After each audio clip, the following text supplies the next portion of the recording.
Assalamualaikum, kali ini di materi prakarya kelas 8 minggu ketiga akan dibahas mengenai proses produksi, kemasan produk, dan contoh proyek kerajinan bahan lunak. Sebelumnya jangan lupa untuk di like, komen, dan juga subscribe supaya channel ini dapat berkembang. Oke, kita lanjut ke materinya. Di mana materi yang akan dibahas kali ini adalah proses produksi kerajinan bahan lunak, kemasan produk kerajinan bahan lunak, dan terakhir contoh proyek kerajinan bahan lunak. Yang pertama ada proses produksi kerajinan bahan lunak. Perencanaan produk kerajinan umumnya lebih menitik beratkan pada nilai-nilai estetika, keunikan, atau craftsmanship, keterampilan dan efisiensi. Sementara dalam pemenuhan fungsinya lebih menekankan pada pemenuhan fungsi pakai yang lebih bersifat fisik atau fisiologis. Misalnya benda-benda pakai, perhiasan, furnitur, dan juga sandang. Sistem produksi merupakan sistem integral yang mempunyai komponen struktural dan fungsional. Komponen struktural yang membentuk sistem produksi terdiri atas bahan atau material, mesin dan peralatan, tenaga kerja modal, energi, informasi, tanah, dan lain-lain. Komponen fungsional terdiri atas supervisi, perencanaan, pengendalian, koordinasi, dan kepemimpinan, yang kesemuanya berkaitan dengan manajemen dan juga organisasi. Lalu ada suatu sistem produksi selalu berada dalam lingkungan sehingga aspek-aspek lingkungan seperti perkembangan teknologi, sosial dan ekonomi serta kebijakan pemerintah sangat mempengaruhi keberadaan sistem produksi itu. Lalu ada kemasan produk, kerajinan bahan lunak. Pengemasan merupakan sistem yang terkoordinasi untuk menyiapkan barang menjadi siap untuk ditransportasikan, didistribusikan, disimpan, dijual, dan dipakai. Adanya wadah atau pembungkus dalam membantu mencegah atau mengurangi kerusakan, melindungi produk yang ada di dalamnya, melindungi dari bahaya pencemaran serta gangguan fisik, gesekan, benturan, getaran. Di samping itu, pengemasan berfungsi untuk menempatkan suatu hasil pengolahan atau produk industri agar mempunyai bentuk yang memudahkan dalam penyimpanan, pengangkutan, dan distribusi. Adapun tujuan dari pengemasan antara lain, kemasan memenuhi syarat keamanan dan kemanfaatan. 2. Kemasan melindungi produk dalam perjalanannya dari produsen ke konsumen. 3. Kemasan dapat mendukung program pemasaran. 4. Kemasan merupakan suatu cara untuk meningkatkan laba perusahaan. Oleh karena itu, perusahaan harus membuat kemasan semenarik mungkin.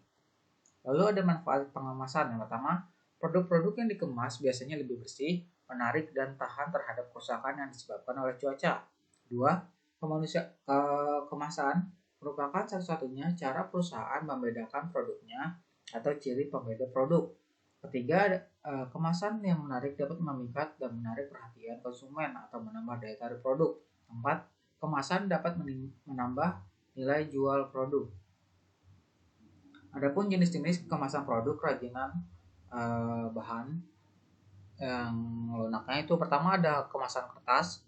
Saat ini kemasan kertas masih banyak digunakan dan mampu bersaing dengan kemasan lain seperti plastik dan logam karena harganya yang murah, mudah diperoleh, dan juga penggunaannya yang luas. Kelemahan kemasan kertas untuk mengemas adalah sifatnya yang sensitif terhadap air dan mudah dipengaruhi oleh kelembapan udara lingkungan. Lalu ada kemasan kayu, yang dimana baik berupa peti, tong kayu, maupun palet sangat umum digunakan di dalam bidang transportasi, di mana berbagai komoditas dan juga perdagangan internasional. Kemasan kayu umumnya digunakan sebagai kemasan tersier atau ketiga untuk melindungi kemasan lain yang ada di dalamnya. Kemasan plastik. Kemasan yang paling banyak kita temui adalah kemasan plastik. Jenis kemasan plastik yang dikenal adalah polietilen, polipropilen, polyester, nilon, dan juga vinyl film. Sekitar 60% penjualan plastik yang ada di dunia ini menggunakan kemasan plastik poliestiren, polipropilen, polyvinyl klorida, dan akrilik, di mana produk kerajinan banyak menggunakan kemasan plastik jenis akrilik. Beberapa sifat akrilik antara lain kaku, transparan, penahan yang baik terhadap oksigen dan cahaya, titik lebur yang rendah.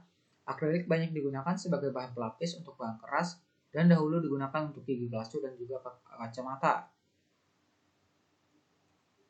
Dan ini ada gambar mengenai kemasan, jenis-jenis kemasan. Ada kemasan kertas, ada kemasan kayu, kemasan plastik.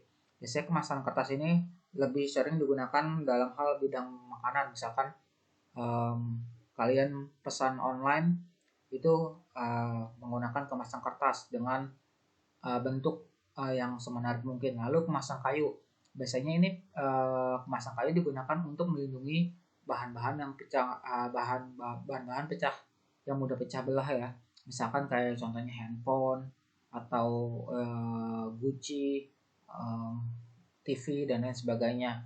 Lalu kemasan plastik, biasanya kemasan plastik ini lebih kepada yang kemasannya instan atau yang langsung siap disantap, misalkan kayak cemilan-cemilan seperti itu. Lalu ada contoh proyek kerajinan bahan lunak. Yang pertama ada alat dan bahannya, ada lilin, pisau, panci, cangkir kopi, dan pewarna kain.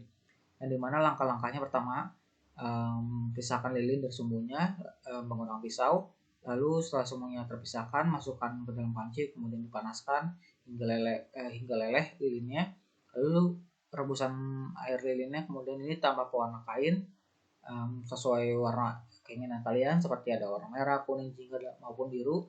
Setelah semua tercampur, siapkan cangkir dan tatakan. Kemudian siapkan sumbu bekas tadi yang tadi kita pisah. Lalu letakkan sumbunya itu lurus di tengah dalam cangkir seperti semula. Lalu tuang air lelehan lilinnya itu ke dalam cangkir, kemudian didiamkan dan tunggu air lilin sampai mengeras. Ini yang contoh simple cara kerajinan dari lilin seperti itu. Lalu ini ada contoh kerajinan dari lilinnya yang tadi saya bilang tuh, yang di kiri itu dibuat seperti itu, dipanaskan terlebih dahulu lilinnya. Nah, lalu yang tengah dibentuk-bentuk pola seperti bunga. Lalu yang ketiga dikasih tambahan lampu LED supaya lebih menarik bentuknya. Oke, cukup sekian untuk materi kali ini. Mohon maaf kalau ada kekurangan. Wassalamualaikum warahmatullahi wabarakatuh.